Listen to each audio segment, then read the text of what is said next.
This podcast video is discussing voting on a recall petition.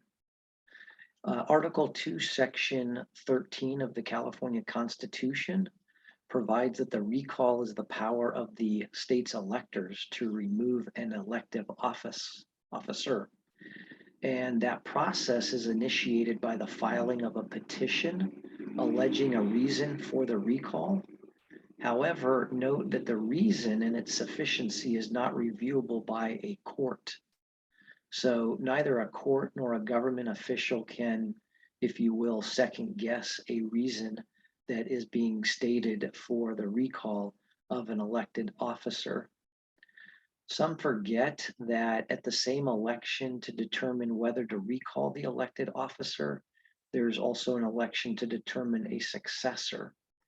And in Section 15 of Article 2 of the state constitution, it says that if the majority vote on the question is to recall, the officer is removed. And if there's a candidate, the candidate who receives a plurality is then the successor.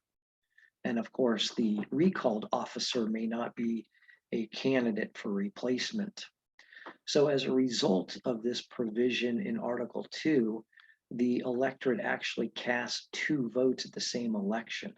The first is, shall the elective officer be recalled?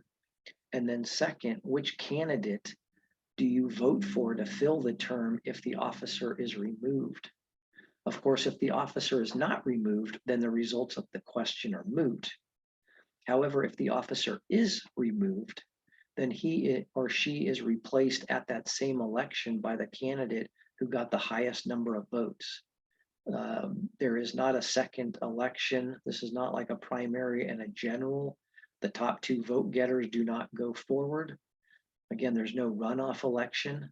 The candidate who fills the seat can do so with less than 50% of the vote.